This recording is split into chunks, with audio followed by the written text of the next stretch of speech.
Have you ever wondered what games you should keep or you should lose? Find out here at Purge Reviews.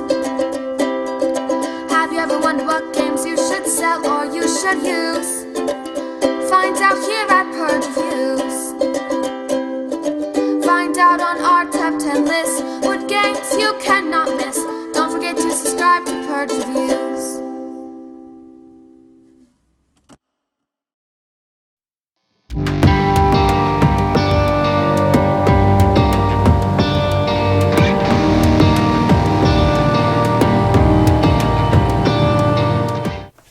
Shelves behind me are getting empty. We got so many games being purged around here. Right now we're going to talk about The Hobbit, An Unexpected Journey. This is a movie tie-in game with the movie The Hobbit that came out.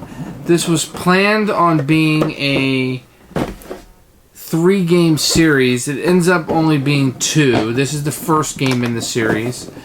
It's a dice mitigation game, where each player, you're going to be playing cooperatively, and you'll be rolling dice to try to match icons on the board. If matching icons on the board sounds like a fantastic time to you, then this is your game. This is matching icons.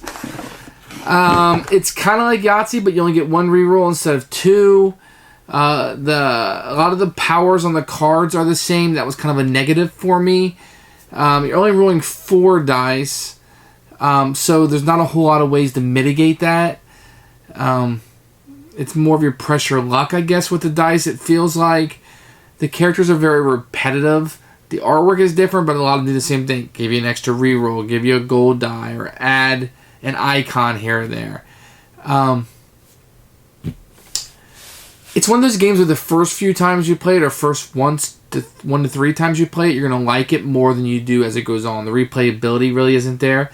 There's a deck of event cards that come up that upgrade or add. But that can make it really hard or easy depending on how those come up. Because at the end of the day, you're just rolling the dice really and hoping what happens. There's a couple characters I can think of. One that doubles the dice and one that you can actually change it to whatever you want. Otherwise, it's really a roll twice and see what you get, and hopefully you can match something up. And because the top row has to go in order, and you'll see that in the flow of the game, what I'm talking about, you're limited on what you can go for. It's really like the next one on the top or one of the bottoms. And once you start filling up the bottoms, it's like, okay, you're just going in order the top. I don't know if that's fun. With that said, this is a Nisia game, so the theme is completely pasted on. I don't know. Maybe you Hobbit fans out there will look at the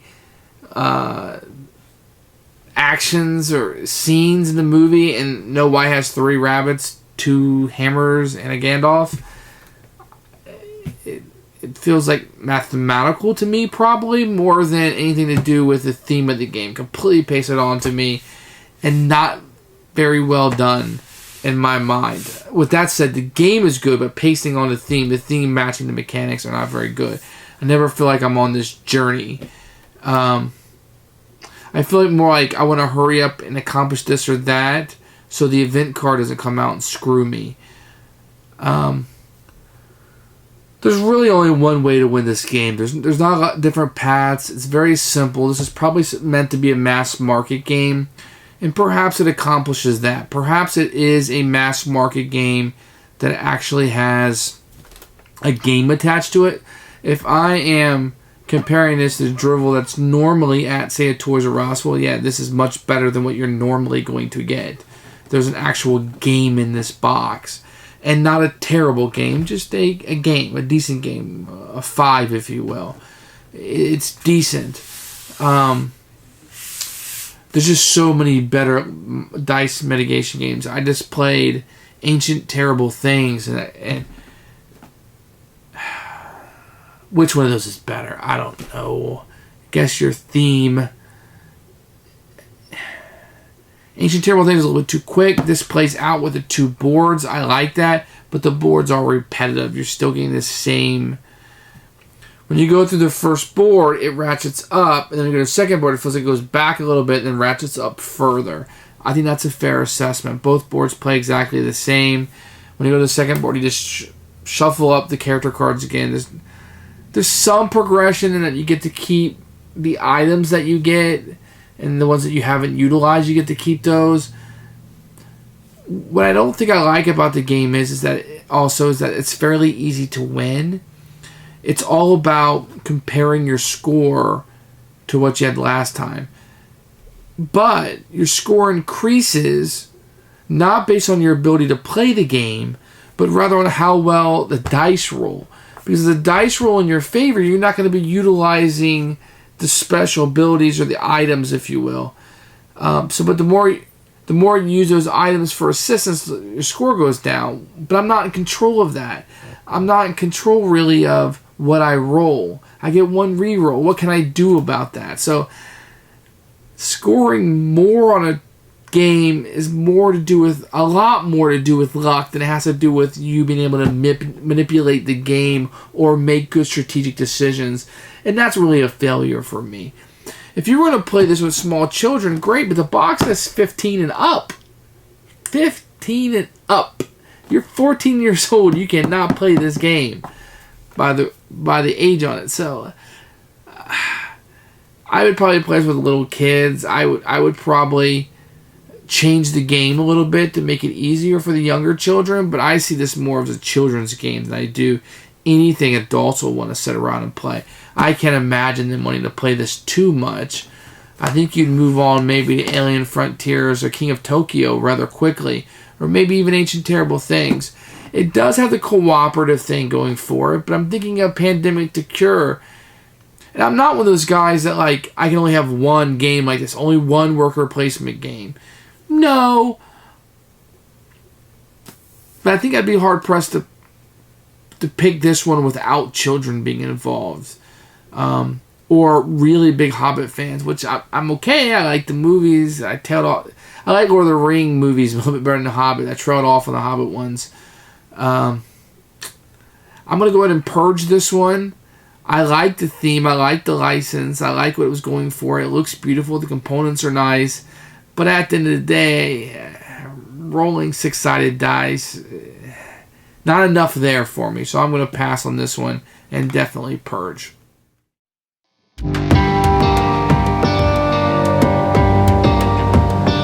Okay, let's take a look at the components here. What you're going to get up here is a resource board.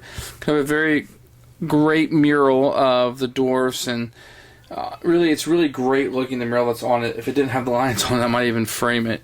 And you're going to have these really hard cardboard, which will be your starting resources.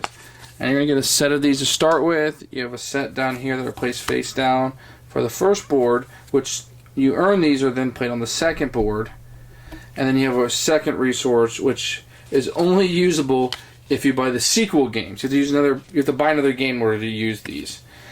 You will have these tokens that will be placed out on this particular board.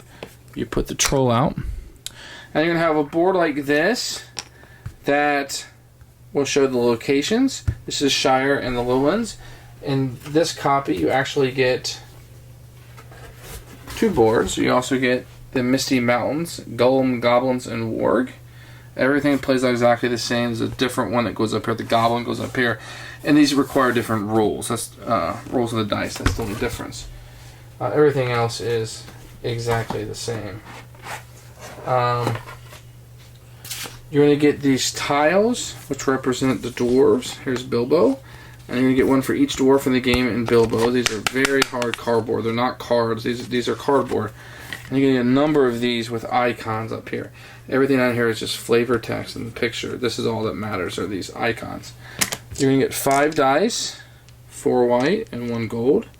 The gold's a stronger one that only certain cards will allow you to have.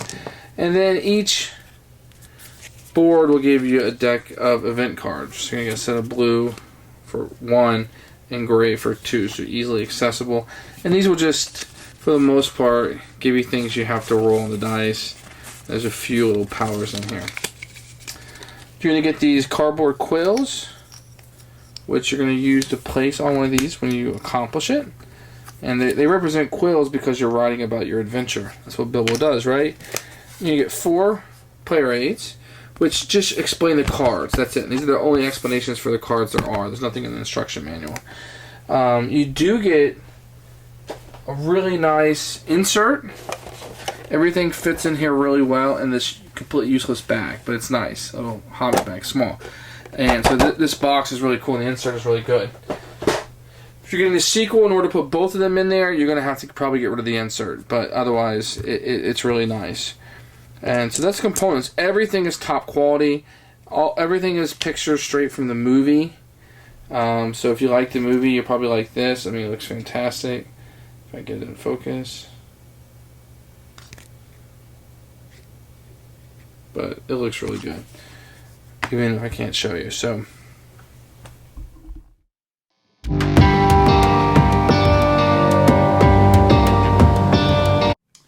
the rules for the game are very, very simple.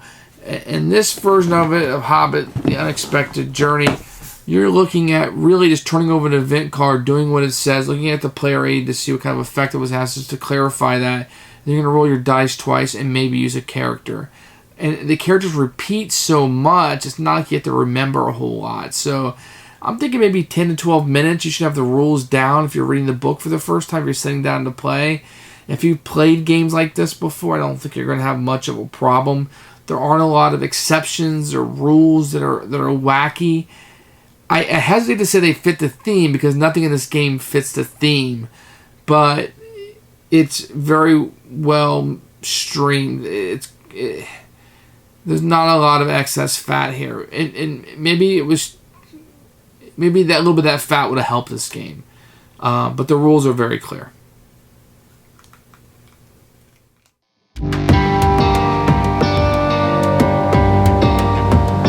Play the game is really easy. You're going to have these starting resources up here. You can utilize these at any time. For example, this gives you 2 rabbits. This gives you 2 Gandalfs. This allows you to double your rolls. Very useful. And then we have these starting 1 resources that you're going to earn this game to use on the second board. And what you're going to have here is 2 rows of things you're trying to accomplish. You must accomplish them all to go to the second board. The top row you must do in order. The second row you can do in any order you want. Doesn't matter. When you accomplish something, you will put a quill on it. And what you're going to do is you're going to roll these dice up to twice, and or use these powers listed on these tiles in order to accomplish these things. If you don't accomplish one, you lose this. And what you're trying to do in this game is you're really just trying to accomplish all of these on this board and the second board, and then score points and see how well you did. And this is a game where you're trying to compete against yourself each time. The game isn't overly difficult. So let me show you how it works. The first thing you would do is you would take an event card, you would flip it over. If it says upgrade, which this one does, keep Troll William talking, you go with keep William Troll talking, and it just makes it harder. So on your turn, what you do is you roll the 4 die, and you want to at least accomplish a card, otherwise you're going to lose these points. So I've got enough to do 1, 2, 3, 4. These are the characters that I'm using. I can always use one of these tiles. So I'm going to go ahead and roll this die again. I'm going to lock it here.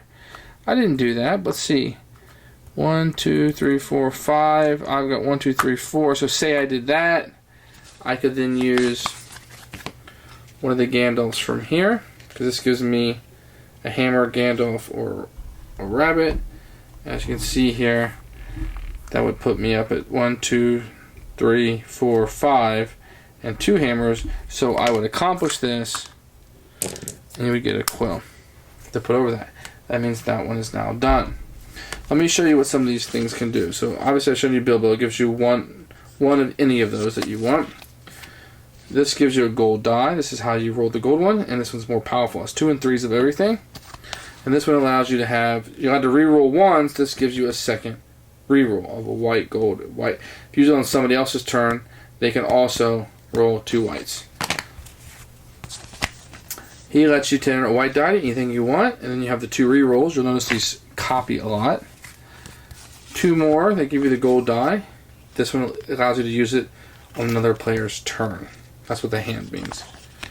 This one gives you 2 Gandalfs if it's your turn, but 1 you can give to another player.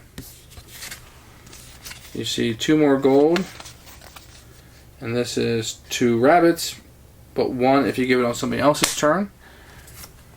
This allows you to take any white die and double its effect. So if you roll 2, it's now 4. And this gives you 2 hammers, 1 on somebody else's turn.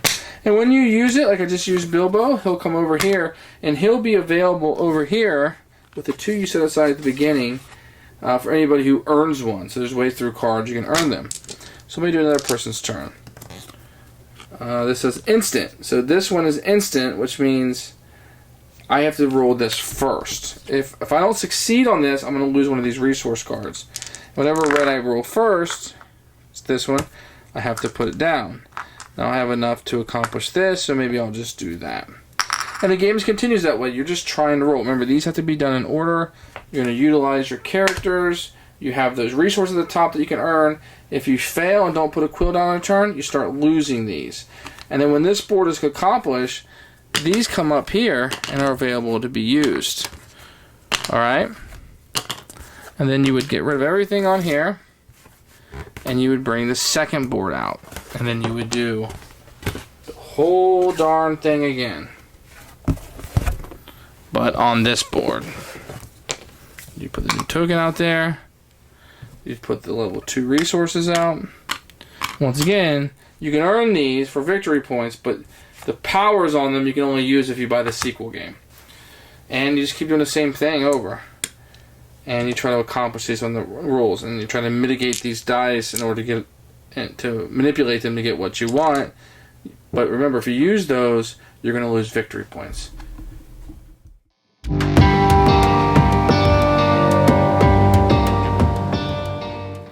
Who should buy this game? I'm thinking about if you're going to buy The Hobbit, The Unexpected Journey, you're going to be a huge fan of dice rolling, cooperative games, and most likely have some children around to play this game. I think even though the box says 15 and up, that's going to be the target market. I think a family can sit down and play this game and have a pretty good time. I don't think a lot of gamers are going to sit around and play this. And maybe big fans of The Hobbit. As far as I know, for The Unexpected Journey, this is probably the best game on the market. That's probably not saying a whole lot, but there's better dice mitigation games. And Cryptozoic kind of does this, right? They get a license, they slap it on there, and the game is okay. But the game is very good for a mass market game, so take that as you will. But this is going to be more the family or children variant for me.